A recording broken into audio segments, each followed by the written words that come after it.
Uma outra coisa que pode servir para você, se você estiver sendo muito fantasmado, muito assolado por inquietudes e você achou que relaxar não está sendo suficiente, listas de enfrentamento não estão sendo suficientes e não está também te ajudando tanto a se distrair, é você convocar um nível, seu superego, um nível de enorme disciplina e dizer assim, tá bom, o senso de propósito é que vai fazer com que eu me controle. Talvez você já saiba disso, que pessoas, por exemplo, que têm alguma fé religiosa, em nome dessa fé e desse propósito, são capazes de aguentar ansiedades, tristezas, irritações, dores muito grandes, porque tem um propósito que faz com que elas digam, olha, eu preciso por um bem maior, ou por uma meta, eu preciso chegar lá, eu preciso aguentar, porque há algo mais importante do que isso que está me preocupando aqui. Traduzindo isso para uma pessoa que talvez não tenha uma religião que lhe dê esse tipo de conforto, eventualmente, e de disciplina, imaginando uma pessoa que está nesse tipo de quarentena e pense o seguinte, eu estou ficando muito desequilibrado com as minhas preocupações e ruminações. Essa pessoa pode pensar, eu vou ter que ter uma disciplina como eu tenho para me alimentar, como eu tenho para fazer ginástica, ou para arrumar minha casa, que senão vai ficar um pandemônio, para fazer a faxina. Eu vou ter que ter uma disciplina mental em que eu vou ter que conseguir, já vou sugerir uma maneira de você tentar fazer isso, conseguir dizer o seguinte, esse pensamento que eu estou tendo, ele me ajuda ou me atrapalha na minha meta de chegar com equilíbrio emocional até o fim desse período? Porque eu tenho que lembrar, e aí tem que ser o seu mantra, a minha grande meta é chegar com equilíbrio emocional. Primeiro, para não adoecer, porque se eu ficar muito transtornado, a chance é que até imunologicamente eu me enfraqueça, a chance é muito grande que eu comece a brigar com as pessoas e faça bobagens. Então, o equilíbrio emocional é fundamental para você, aliás, qualquer pessoa sobreviver a situações de muita pressão ou muita dificuldade. Até para pessoas que estão numa cadeia, pessoas que estão sobrevivendo a um acidente. O equilíbrio emocional é uma chave central para lidar com situações extremas. De qualquer maneira, se você então pensar, eu tenho uma meta, é como se fosse a sua religião, que é manter o meu equilíbrio emocional. Toda vez que eu tenho essas sensações que me assolam, eu pergunto, esse pensamento está me ajudando ou me atrapalhando? Então, digamos que eu, Luiz, comece a pensar, olha, o que eu vou fazer com a minha avó, o que eu vou fazer com a minha situação financeira? Eu tenho que poder mobilizar, digamos, vamos fazer aqui uma brincadeira, 2 Luizes, tá? Um Luiz que fica atrás da minha testa do córtex pré-frontal, que é uma área de ponderação, que é uma área que não reage de maneira tão intensa e que é capaz de tomar o controle e dizer, escuta, não dá para ficar nesse estado, você não vai aguentar. E conversar com uma outra área do meu cérebro, que é essa área que fica errática, que é todo o sistema límbico, envolve a amígdala, sistemas de fuga e ataque, de pânico, memórias, hipocampo, tem toda uma área que fica mobilizada e que funciona de um modo que nós podemos chamar de arco reflexo, como a perna quando você bate no joelho e ela sobe, essa área central do cérebro, ela lida com um arco reflexo, você já tem pensamentos prontos, então assim que tem um sinal de alguma coisa, você lembra de alguma situação, basta aquele sinal como lâmpadas ligadas em série, toda uma cadeia neuronal e muitas cadeias neuronais se acionam e você começa a entrar ou em pânico, irritação, em depressão, etc.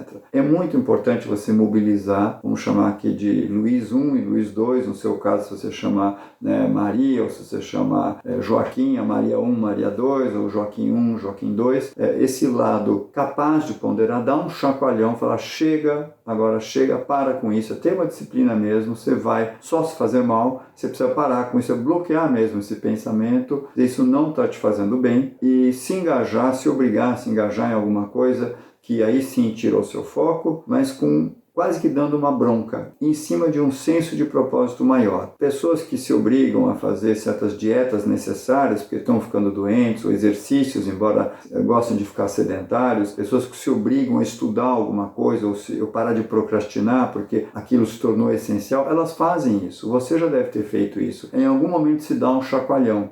Em momentos extremos, isso é necessário. Mais um recurso que você pode mobilizar é o recurso que se chama desapego. O desapego pode te ajudar em situações em que não há mais o que fazer. Você está vendo que sua empresa não vai se recuperar. Aquele emprego que você ia pegar, você não vai pegar. Situações de viagens que você ia fazer, você não mais vai poder fazer. Então, o desapego é um exercício muito importante toda vez que há uma situação insolúvel. E que não adianta você ficar se distraindo, você procurar enfrentamento, porque não há como enfrentar com soluções, a distração também não é suficiente, porque você está de fato muito chateado. Não adianta relaxar, porque você relaxa um tempo, daqui a pouco aquilo volta, e você percebe também que ter um propósito não adianta, porque aquilo é muito forte. O desapego é quando você consegue cortar os laços, né, que te ligam àquele objeto, aquele desejo que você tinha, aquele projeto, aquela situação de vida. Você faz isso diariamente, você desapega, mas uma coisa é o desapegar-se de coisas muito simples. Se você tinha uma caneta Bic que você gostava, porque tinha uma ponta fina e era preta, e você gosta de escrever com essa caneta, e você perdeu, ou agora na quarentena não dá para repor, esse é um desapego fácil, eu espero que seja fácil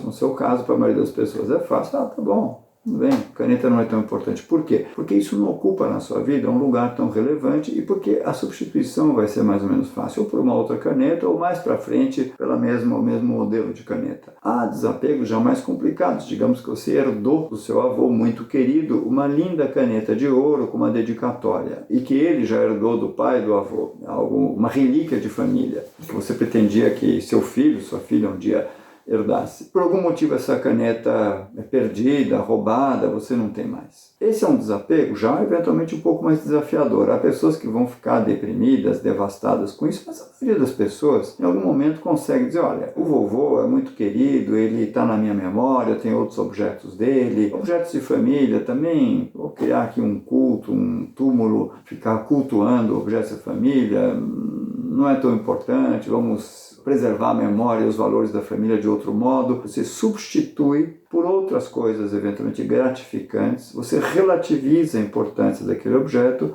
e você segue. Há situações de perda que podem ser muito mais complicadas. Digamos que você perdeu um patrimônio que você acumulou durante muitos anos e com o qual você contava. Ou digamos que você tinha um grande projeto, que era a menina dos seus olhos, eventualmente um projeto que você tinha de pesquisa, de viagem, ou até empresarial, ou social, e esse projeto ficou destruído e talvez não vá mais ser possível recompô-lo, né? Ou você queria casar e vai ter que adiar isso por muito tempo. Toda perda de grande escala exige algum grau de desapego para você conseguir superar. O desapego, ele pode pedir alguns recursos, né, adicionais. Um primeiro é a flexibilidade. A flexibilidade te ajuda a substituir, a entender que uma coisa pode ser sim trocada por outra, aliás precisa, isso é uma condição de vida. Para que você possa tocar a sua vida, é fundamental você entender que constantemente ao longo da vida uma coisa vai ter que ser trocada por outra. Então a flexibilidade faz parte disso. Uma outra coisa é relativizar a importância, é você entender que naquele momento você estava num trem, você estava extremamente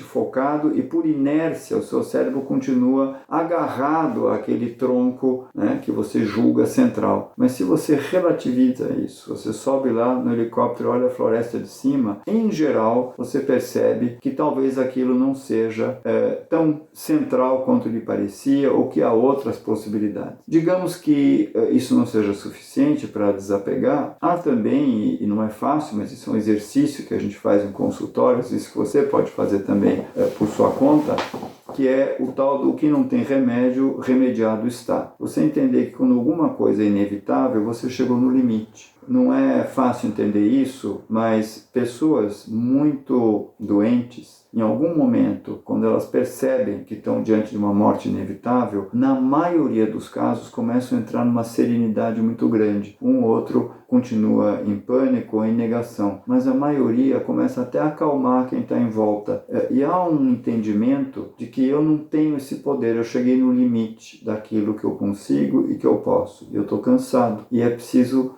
se entregar um pouco para aquilo que é da vida. Eu estou pegando uma situação muito dramática, mas talvez seja mais fácil enxergar isso. Então, se eu perdi todo o meu patrimônio com o qual eu contava chegar na velhice, em algum momento, se não há mais o que fazer, eu vou ter que entender que, ok, não deu certo. Eu vou ter que trabalhar quando eu achei que eu não precisasse mais trabalhar, eu vou ter que reduzir meu padrão de vida.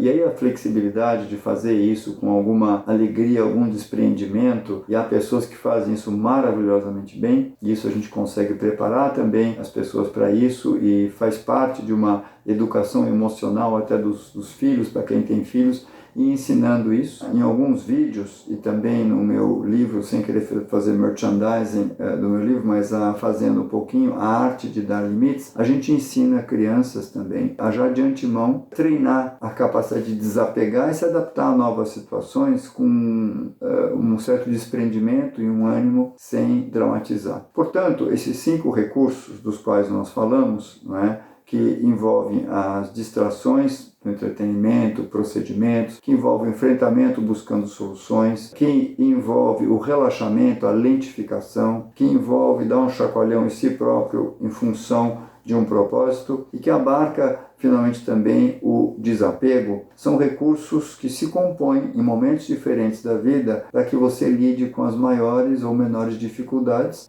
que podem surgir em situações extremas. Agora, nessa quarentena, faça uso, experimente, teste esses recursos quando você estiver percebendo o que precisa, porque eles são essenciais para você passar esse período mantendo o seu equilíbrio emocional. Gostou desse vídeo? Então aproveite, porque tem muita coisa boa te esperando aqui. Inscreva-se!